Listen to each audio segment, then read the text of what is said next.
주전전자 어제보다 더 현명합시다. 안녕하세요. 주식강사 유튜버 반갑습니다.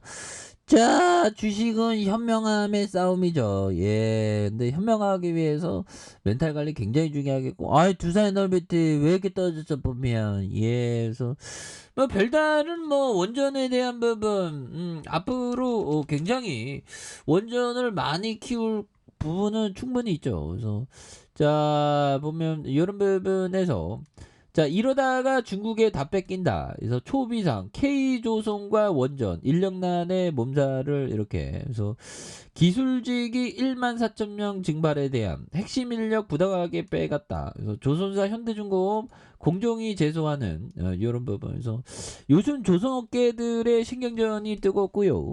지난 8월 삼성중공업과 대우조선해양, 대한조선 K조선 등이 국내 조선업계 1인 한국조선해양을 공정거래위원회 신고가 발달됐다. 그래서 핵심 인력을 부당하게 그러니까 돈 더 준다니까 돈으로 움직이는 그런 어떤 뭐 그런 느낌이 뭐 그래서거나 아무튼 LNG 운반선의 분야의 기술직을 직접 접촉하거나 가담 보수를 제공해 인력을 유인했다는 그런 점. 그래서 한국조선해양은 공개 채용 절차를 거쳐서 인력을 뽑았다고 해명하지만 양측의 설전은 격화되고 있는 이런 부분에서 풍기 현상이 그 조선주는 많이 좀 터닝할 수 있습니다. 그런 부분. 그래서 K원전의 두 번째 리넥산스를 받는 K원전도 인력난에 굉장히 또 땅한 그런 어떤 부분이 또 되고 있다는 거죠. 그래서 기술자 3분의 1 감소에 대한 부분, 그래서 기술 근로자 7,479명으로 집계된, 그래서 시점을 넓혀보면 기술 근로자의 감소폭이 두드러지는 이런 어떤 부분이 되는데, 그래서 기술적 큰 폭으로 증가한 건 조선업계의 불황이 장기간 이어진 거와 맞물리는 그런 부분이 되는데, 우리 원전은 원전은 제2의 리네상스 아닙니까? 그래서 인력난으로 몸살을 이렇게 됐던, 그래서 탈원전 정책 영향으로 원전 생태계 붕괴에 대한, 이게 다시 또 살아나, 다시 살아나야지, 예, 그런 부분에서. 자, 부분이 되겠고, 보면 그렇습니다.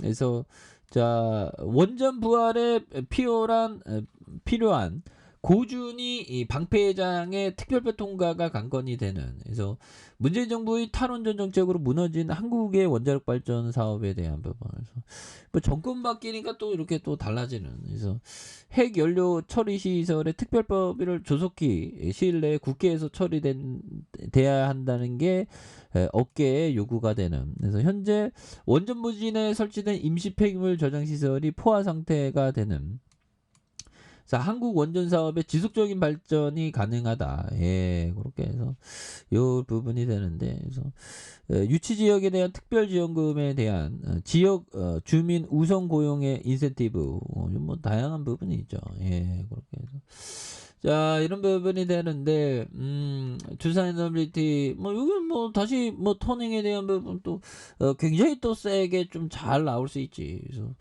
자, 하단에서 역전이 또 나올 수 있습니다. 아니, 실적에 대한 부분, 요즘에 그 보면, 자, 1조, 그다음 1345억 원, 8775억. 여기서 터닝해야지, 이제. 그런 부분이죠. 예, 요즘에 물가가, 정말 어떤 물가가 너무 오르네, 보면. 예, 그래서 물가에 대한 부분, 좀 너무 무섭습니다, 보면. 그렇게 해서. 꿈틀대는 또 국제유가, 야, 이거 푸틴 때문에 국제유가 오르나고 또 난리 나는, 이거 또 어느 순간에 또 올랐죠, 보면. 그래서 푸틴이가 이게 전쟁을 좀 포기해야 되는데 포기할 생각을 안 하네요, 보면. 예, 그런 부분에서. 자, 보면 아무래도 지금 혹독한 그런 어떤 부분, 그래서 러시아군에 대한 부분, 그래서 벨라루스 대규모 러시아군 자국의 배치, 그래서 참전 가능성 높이나, 그래서 러시아의 우방국 벨라루스의 우크라이나전 참전 가능성이 거론된 가운데, 베라루스 대통령이 대규모 러시아군을 자국에 배치하겠다고 발표. 야, 이거 참 정말 어떤 또 땅하죠, 보면.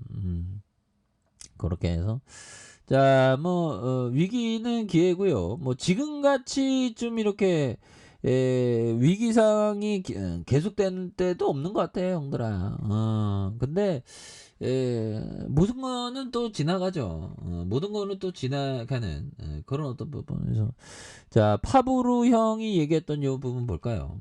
자, 전쟁은 우리 중 가장 터무니없는 것이다. 이런 부분. 파브르 형, 파브르 형이 파브로 곤충학자 아닙니까? 그래서 대단한 어떤 파브르 형, 파브르. 터무니없는 것이다. 그렇죠. 야, 참, 전쟁을 좀 멈춰야 되는데, 멈추지를 않네, 보면. 예, 그렇게 해서, 부분이 되겠고. 자, 부동산 투자는 살기 좋은 좋은 집보다 팔기 좋은 집을 사라. 뭐 이런 얘기를 부동산 격언인데. 근데 둘 다 좋은 문제지. 살기 좋은 집과 팔기 좋은 집. 두 가지의 교집합이 되는 집을 사는 거는 굉장히 또 좋은 그런 부분이 되죠. 그런 부분이 되겠고. 자, 보면 요런 어떤 부분. 자, 보면 자, 요런 부분. 자, 피터 리치 형이 얘기한 요점. 시장을 예측해서 불황에 대비하는 것은 불가능하다. 그렇죠. 불가능해서. 푸틴 놈이 전쟁하기 전에 전문가들은 뭐 세상의 전문가들이라는 게 참 보면 말뿐인 전문가가 어디 있어. 근데 아무튼 전쟁 안 한다고 했는데 전쟁하네. 뭐. 그죠. 그래서 야, 이거 푸틴이가 그래서 하여튼 시장은 예측할 수 없지만 기업은 어느 정도 예측이 가능합니다. 뭐 모든 기업을 예측할 수는 없지만 아무튼 자, 뭐 정부에서 원전을 너 잘 나가라, 너 잘 나가라 막 밀어주잖아. 예, 그렇기 때문에 두산 NWT에 대한 부분 굉장히 어떤 납폭이 가대가 심한 요런 어떤 점에서 다시금 보면 입시형 애들이 공포를 많이 줬습니다. 공포를 굉장히 어떤 좀 많이 준 이런 어떤 상황에서 다시 한번 수급에 대한 부분이 메이저로 다시 한번 강하게 들어오면서 주가에 있어서 랠리가 이렇게 좀 많이 나와주는 모습을 한번 기대해 보도록 하죠. 자, 아래 카페에서 전방 확인하시고요. 좋아요, 구독하기, 알람 설정까지 하셨던 모든 분들 감사합니다. 사랑합니다. 축복합니다. 안녕히 계십니다.